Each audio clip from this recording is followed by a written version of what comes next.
Perkenalkan, nama saya Putri Ayanita dengan NIM 321211120103. Baik, di sini saya akan menerangkan tentang revolusi industri Inggris.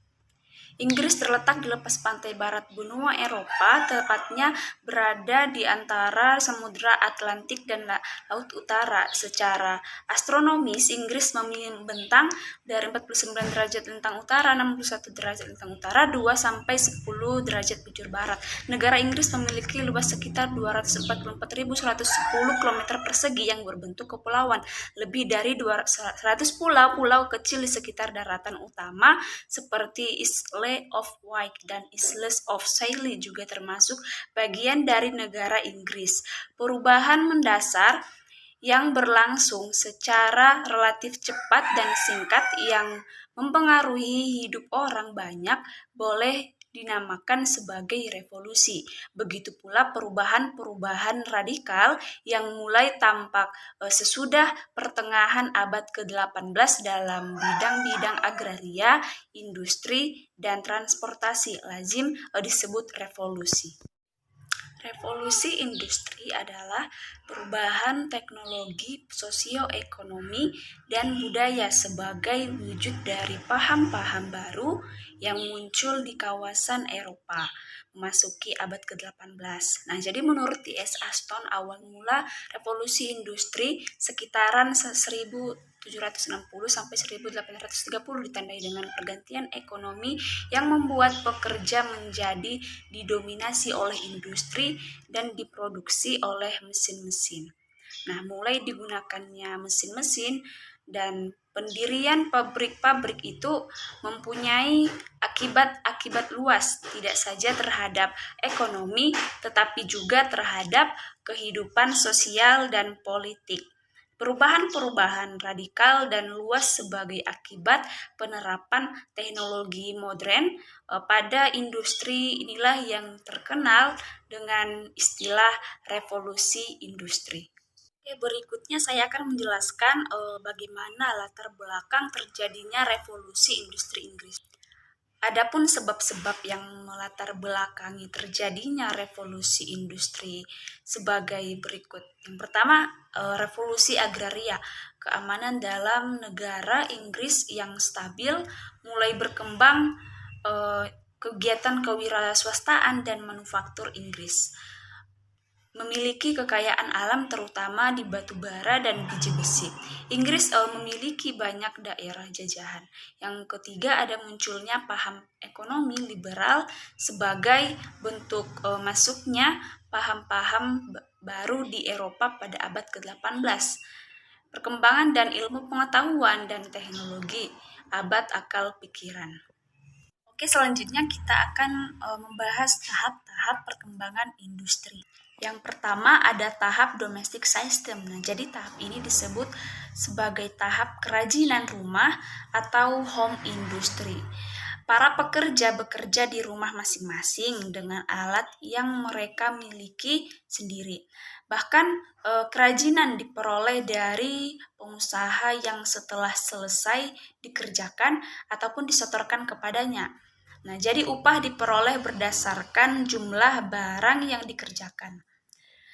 Dengan cara kerja yang demikian, maka majikan yang memiliki usaha hanya membayar tenaga kerja saja atas dasar prestasi ataupun hasil.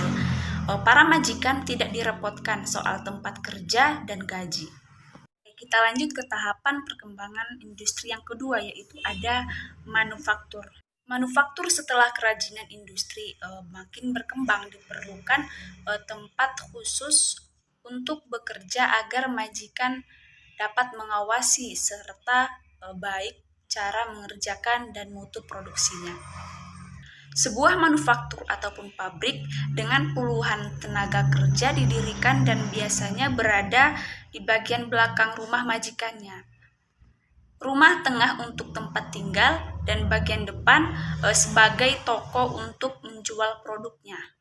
Hubungan majikan dengan pekerja ataupun buruh lebih akrab karena tempat kerjanya jadi satu dan jumlah buruhnya masih sedikit.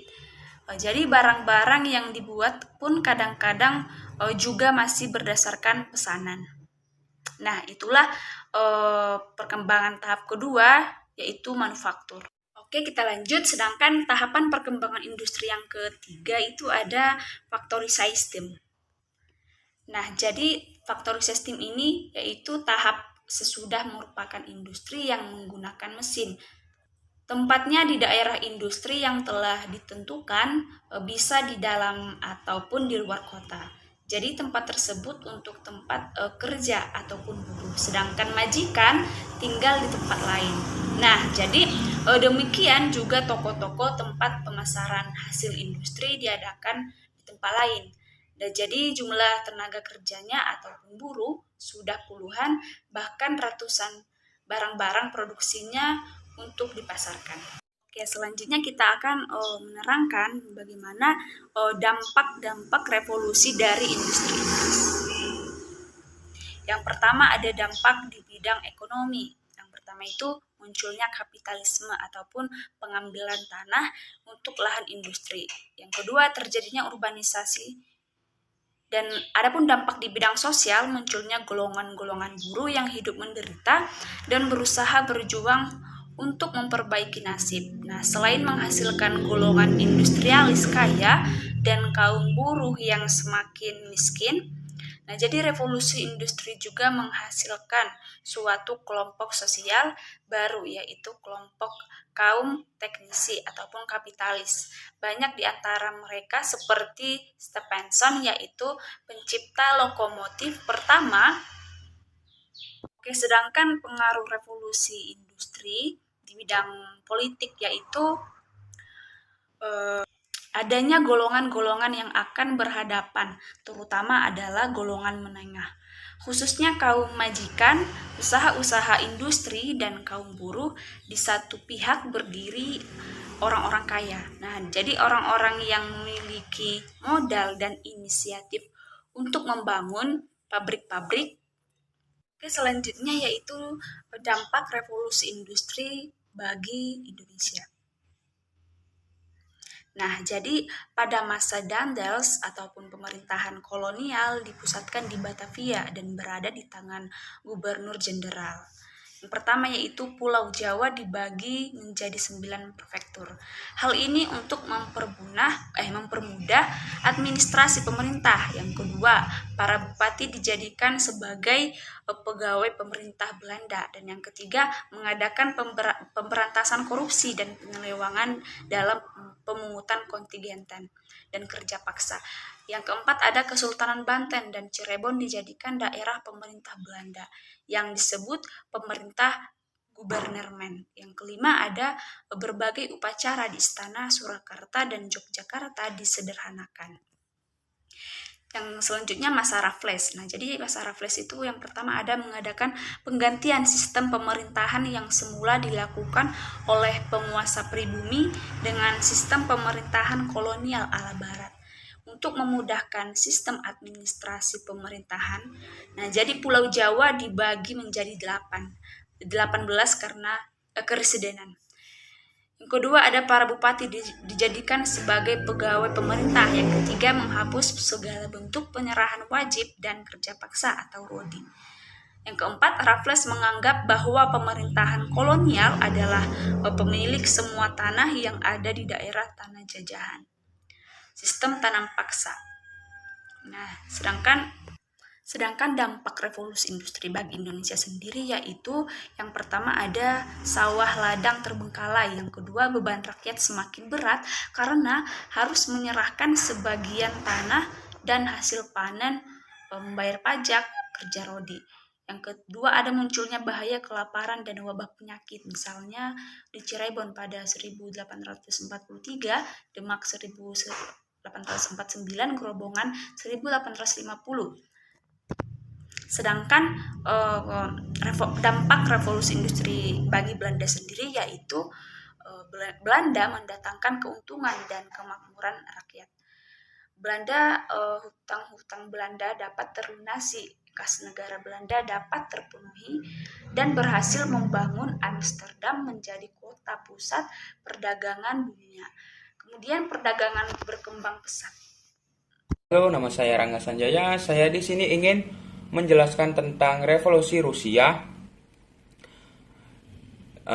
mata kuliah sejarah Eropa, dan saya akan membuka materinya. Pada permulaan abad ke-19, keadaan Rusia masih terbelakang dibandingkan negara-negara Eropa lainnya. Masyarakat Rusia pada masa itu terbagi atas dua golongan, yaitu tuan tanah atau bangsawan dan petani atau rakyat jelata. Rusia saat itu adalah negara agraris. Sebagai besar penduduknya merupakan petani miskin yang harus tunduk kepada tuan rumah atau bangsawan itu, bahkan menjadi budak dari tuan rumah. Latar belakang revolusi Rusia yaitu ada pemerintahan Tsar Nicholas II yang reaksioner, ada susunan pemerintahan Tsar yang buruk, ada perbedaan sosial yang mencolok mata, ada persoalan tanah, adanya aliran-aliran yang menentang Tsar, adanya kekalahan perang, dan ancaman kelaparan.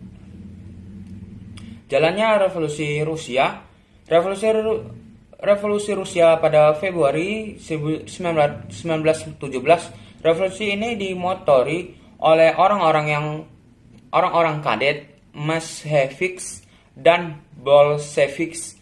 Tujuannya adalah untuk menggulingkan Tsar. Revolusi dimulai di Petrograd, sekarang menjadi Leningrad, berupa demonstrasi yang menuntut turunnya Tsar, diikuti oleh pemogokan di perusahaan-perusahaan tentara yang diperintahkan menembaki para pemogok, dan demonstran berbalik menembaki opsir-opsirnya sendiri. Revolusi berdarah pun meletus, Tsar ditawan dan dipaksa turun tahta.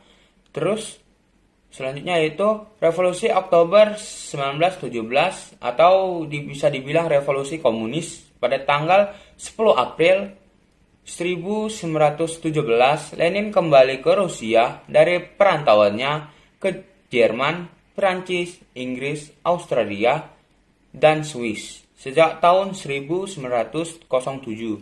Pada tahun yang sama, Leon Trotsky Bronstein tiba di Rusia dari Amerika.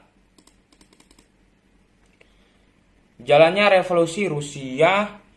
Intervensi negara-negara asing pada tahun 1918, setelah kaum Bolshevik memegang pemerintahan Rusia, para pengikut Tsar yang masih setia berusaha melakukan pemberontakan. Mereka menyebut dirinya kaum Rusia Putih, lawan dari kaum Bolshevik yang disebut kaum Rusia Merah atau komunis. Mereka dipimpin oleh Jenderal Denikin dan Wrangel. Selanjutnya itu akibat revolusi komunis 1917, dihapuskannya pemerintah Tsar yang kolot untuk selamanya, timbulnya demokrasi Soviet sebagai lawan dari demokrasi liberal. Modernisasi Rusia maju dengan pesat, meluasnya komunisme di seluruh dunia.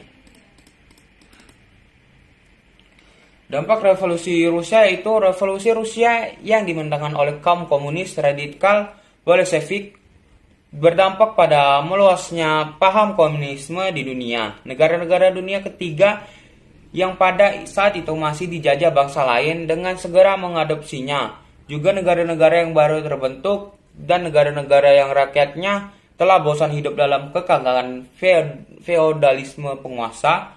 Paham baru ini pun dengan segera menjalar ke Indonesia yang pada saat itu tengah menghidupkan organisasi belakang ke arah kemerdekaan organisasi yang menganutnya.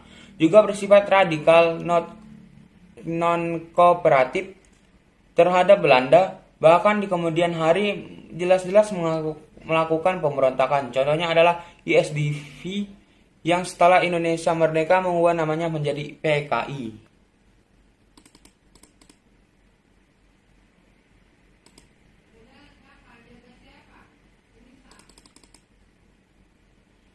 Segitulah penjelasan saya tentang revolusi Rusia. Mata kuliah sejarah Eropa. Terima kasih. Dampak revolusi Prancis. Revolusi Prancis merupakan peristiwa yang paling mutakhir sepanjang sejarah. Alexis de Tocqueville menanamkan revolusi Prancis sebagai revolusi yang paling monumental.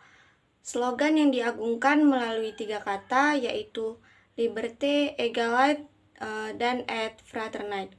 Kebangsaan, persamaan, dan persaudaraan yang merupakan gagasan yang hendak dicapai bangsa Prancis. Slogan tersebut menjadi motor penggerak untuk menggapai demokrasi atas nama rakyat. Mereka berniat membendung titah Raja Louis ke-15 yang berseru, "Tetat et moi," yaitu negara adalah saya. Selanjutnya, faktor-faktor penyebab revolusi Prancis. Yang pertama yaitu sikap pemerintah absolut yang terlalu dalam menghadapi perubahan dunia.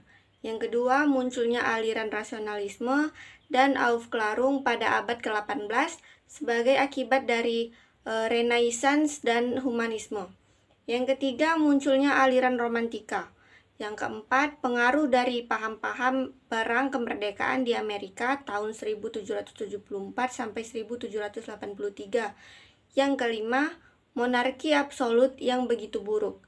Yang keenam, terjadinya vacuum of power, yaitu kekosongan kekuasaan. Yang terakhir yaitu keluarga kerajaan yang hidup terus-menerus dalam kemewahan yang tiada henti. Selanjutnya, struktur sosial masyarakat. Sebab-sebab revolusi Prancis dapat dilihat dari struktur masyarakat di dalam rezim lama.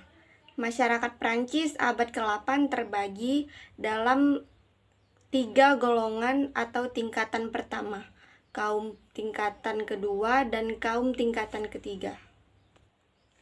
Tingkatan pertama yaitu memiliki kekuasaan dan hak-hak istimewa Gereja Katolik Prancis membuatnya menjadi negara di dalam negara.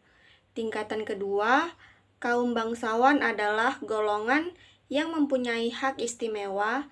Kaum bangsawan memegang posisi tertinggi di dalam gereja, tentara, dan pemerintahan. Tingkatan ketiga yaitu terdiri dari kaum borjuis, kaum petani, dan para buruh. Oke, selanjutnya saya akan menjelaskan paham-paham baru.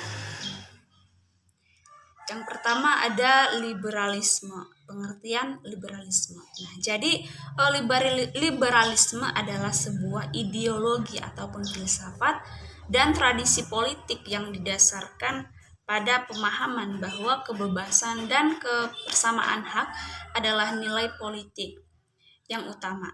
Kata-kata liberal, liberty, libertian, dan libertine semua berasal dari bahasa Latin ataupun liber yang berarti bebas. Oke, bagaimana sih awal lahirnya paham liberalisme ini? Nah, jadi awal lahirnya liberalisme pertama kali digelorakan oleh golongan borjuis Prancis pada abad ke-18 sebagai reaksi protes terhadap kepincangan ataupun keganjilan yang telah lama berakar kuat di Prancis. Sebagai akibat warisan sejarah masa di lampau, di Prancis terdapat pembedaan yang tajam sekali antara golongan berhak istimewa dan golongan tanpa hak. Golongan pertama yang memiliki segala-galanya, kebebasan dalam paham liberalisme. Yang pertama ada bidang politik, terbentuknya suatu negara yang merupakan kehendak dari individu. Maka yang berhak menentukan segala-galanya adalah individu itu. Yang kedua dalam bidang ekonomi. Liberalisme menghendaki adanya sistem ekonomi besar. Tiap-tiap individu, tiap orang harus memiliki kebebasan kemerdekaan dalam berusaha, memilih mata pencaharian yang disukai dan mengumpulkan harta benda dan lain-lain sebagainya. Kekuasaan tertinggi ataupun kedaulatan dalam suatu negara berada di tangan rakyat ataupun demokrasi. Yang ketiga ada dalam bidang agama. Kebebasan kemerdekaan beragama menurut pendapat liberalisme diartikan yang pertama itu bebas merdeka, memilih agama yang disukai. Yang kedua bebas merdeka menjalankan ibadah menurut agama yang dianutnya masing-masing. Yang ketiga bebas merdeka untuk tidak memilih ataupun menganut masalah satu agama. Oke, paham baru yang kedua ini ada nasionalisme. Nah, jadi nasionalisme ataupun paham nasionalisme berkembang di Eropa sejak abad ke-19. Kemudian menyebar ke berbagai negara di dunia termasuk Indonesia sendiri. Secara etimologis, nasionalisme berasal dari bahasa Inggris yaitu nation yang artinya bangsa. Oke, perkembangan nasionalisme di Barat sebelum Perang Dunia II. Nah, jadi nasionalisme sebagai ide baru muncul antara tahun 1776 sampai 1830, khususnya di benua Eropa dan Amerika. Ketika terjadi proses integrasi dari kerajaan-kerajaan, sempat terbentuknya negara nasional. Nah, jadi dalam proses transisi itu lahir apa yang disebut masyarakat kelas menengah. Perkembangan nasionalisme di Barat sebelum Perang Dunia II. Yang pertama itu perkembangan nasionalisme di Barat, khususnya di Eropa, berjalan melalui 3 fase. Baik, paham selanjutnya yaitu komunisme. Nah, jadi komunisme itu pada 1847 suatu liga komunis yang merupakan persatuan buruh internasional meminta Karl Marx, seorang filsuf dari Jerman, untuk menulis mengenai rencana perjuangan kaum buruh sedunia. Maka Karl Marx menulis The Manifesto of the Communist Party, komunis di sebuah Yugoslavia. Muncul di Yugoslavia bersamaan dengan gerakan komunis lainnya di Eropa yang muncul pada masa pasca Perang Dunia I. Nah, jadi gerakan komunis di Yugoslavia atau dikenal sebagai Liga Komunis Yugoslavia dibentuk pada tahun 1919.